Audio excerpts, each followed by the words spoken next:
रामकृष्ण हरिमाऊली. कालच्या मुक्कामावरून आपण आता पुढे आलोय आणि या मुक्कामाला येताना एक अभंग सारखा मनामध्ये येतोय. पंढरीची वारी लागो मज, तेने त्रिभुवनी होईन सरता. न लगे पुरुषार्था मुक्त वारी, नामाची आवडी प्रेमाचा जिव्हाळा. क्षण जीव वेगळा न करी त्यासी, नामा म्हणे माझा सोयरा जीवलग.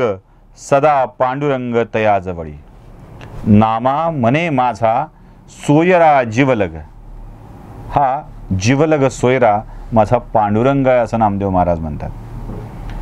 नामदेव महाराज या पांडुरंगाशी नातं जोडू पाहतात, या पांडुरंगाच्या जातकुळीचे होऊ पाहतात. तर तुकाराम महाराज तुका म्हणे येथे पाहिजे जातीचे हा शब्द वापरतात. जातीचं होणं बघा, याआधी आपण तर जात पात धर्म महत्वाची नाही, हे आघवेची गा आकारण, तुका म्हणे नाही जाती सवे काम, हे सगळं आपण अनुभवलंय. आता अचानक तुकाराम महाराज तुका म्हणे येथे पाहिजे जातीचे म्हणतात. ही जात नेमकी कोणती हो?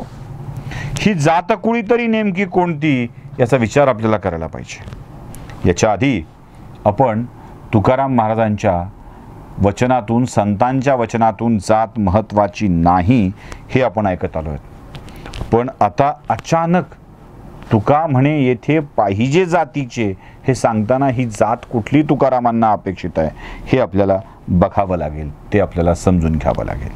माऊली असा आहे, तुकारामांच्या जातीचा अर्थ काढायचा असेल तर तो विलक्षण आहे आणि तो खूप सुरेख आहे.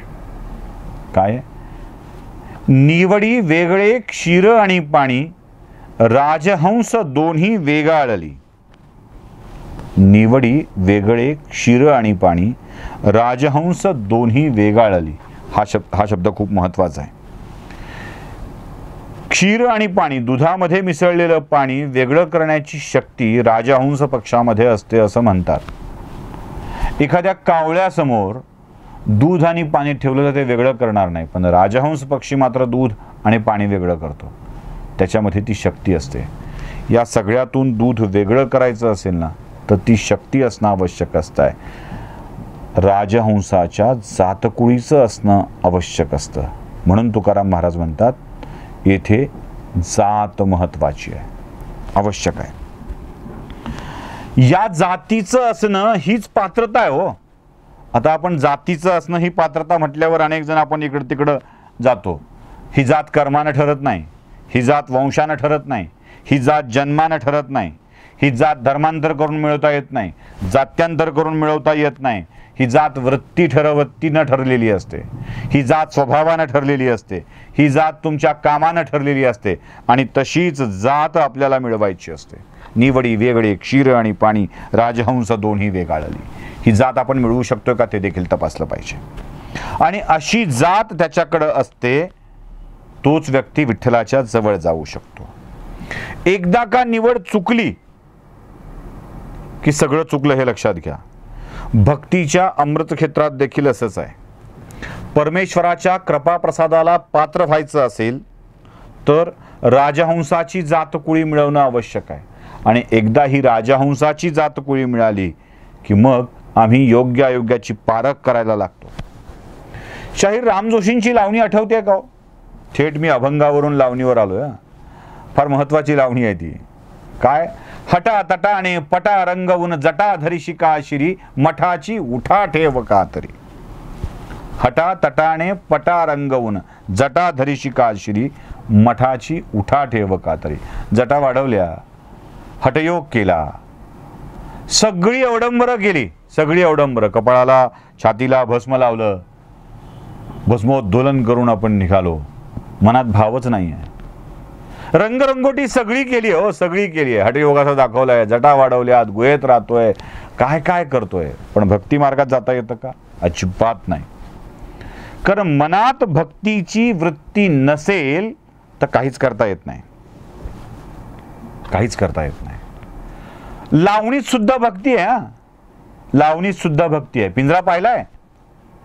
पिंजऱ्यात खूप विलक्षण भाव आहे बघा तो. म्हणजे एकीकडं स्त्री बघितल्यावर नाकं मुरडत भस्म लावून गंध लावून जटा वाढवून फिरणारा साधू, आणि दुसरीकडं हात जोडिता बंधन सुटले, आता जीवाला मी पण नुरले, आत्म्याने जणू परमात्म्याला अर्पण केली कुडी, दे रे कान्हा चोळी अन लुगडी. काय सुरेख भाव आहे बघा. आत्म्याने जणू परमात्म्याला अर्पण केली कुडी. जातकुळी इथं आहे. त्या लावणी गाणाऱ्या, त्या लावणी म्हणणाऱ्या तमासगिरांच्या मध्ये ही जातकुळी आहे. तुका म्हणे येथे पाहिजे जातीचे. हा जो जातीचा भाव आहे ना तो इथे आहे. आत्म्याने जणू परमात्म्याला अर्पण केली कुडी, हात जोडिता बंधन सुटले. मी हात सोडू तर माझं बंधन सुटून जाईल. आता जीवाला मी पण नुरले, माझं उरणारच नाहीये. आत्म्याने जणू परमात्म्याला अर्पण केली कुडी. ही जातकुळी आहे. ही जातकुळी आहे. जटा वाढवणारी, दाढी वाढवणारी, भस्म लावून फिरणारी, हठयोग करणारी, मनात भाव नसेल तर त्या भक्ताच्या जातकुळीची असत नाहीत. पण मनात भाव असेल तर मग मात्र आपण भक्ताच्या जातकुळीचे होऊन जातो. राम जोशींची लावणी ही जातकुळीच सांगायची. या सगळ्या जातकुळीशी आपण जोडल्या गेलं पाहिजे. आपण त्यात सहभागी झालं पाहिजे. सुटलेल्या बंधनात जो पानचटपणा पाहतो तो पानचटच, आणि यातही जो सात्विकता अर्पण भाव शोधतो तो खरा भक्त, हे आपण ओळखलं पाहिजे. राधेसोबत राधेची ती जातकुळी, कान्होपात्रेची ती जातकुळी, चोखोबांची ती जातकुळी, सावताबाया मावांची ती जातकुळी, हे सगळे एकाच जातकुळीतले.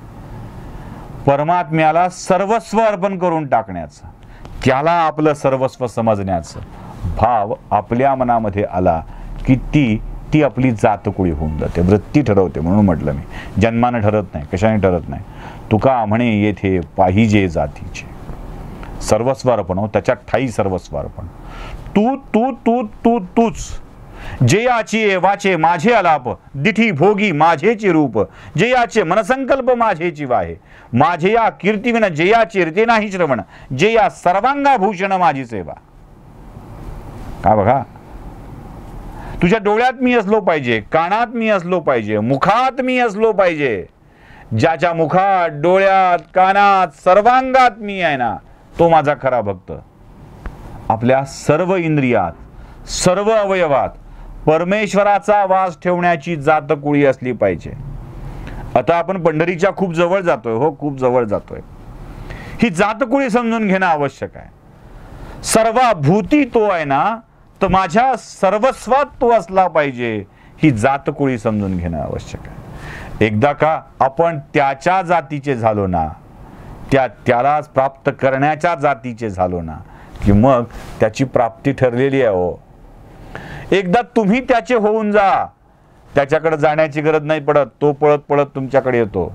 त्याला ओढ लागते. तो वल्लभा मी कांतो, उगी नाही म्हणत त्याला. तो धावत पळत येतो. तो तुमची काळजी घ्यायला लागतो. तो तुमच्या माणसांची काळजी घ्यायला लागतो. वेडा आहे तो येतोच. त्याला यावंच लागतं. हाक मारल्याबरोबर यावं लागतं. बोलावल्याबरोबर यावं लागतं. तुम्ही प्रत्यक्ष हाक नका मारू. मनातल्या मनात त्याचा विचार करा. तो तुमच्यासाठी धावत धावत धावत येतो. बायको मागं ठेवून दिली. हो, त्यानं पंढरीच्या मंदिरात बायको मागं ठेवून दिली. सर्वस्वासाठी येतो, तुमच्यासाठी येऊन जातो. फक्त तुमची जी तुकाराम महाराजांनी सांगितलेली जातकुळी आवश्यक आहे. तुका म्हणे येथे पाहिजे जातीचे. कोणतं कप्ता आधी काय, पण त्या आधीची ओळ, निवडी वेगळे क्षीर आणि पाणी, राजहंस दोन्ही वेगाळली. हा भाव आपल्यामध्ये असावा. पंढरीच्या जवळ जाता जाता त्याच्या ठाई समर्पित होण्याचा, सर्वस्व त्याला देण्याची जातकुळी तुम्हा आम्हा सगळ्यांना मिळो, एवढीच प्रार्थना या निमित्तानं त्या सावळ्याजवळ करतो माऊली आणि थांबतो. रामकृष्ण हरी.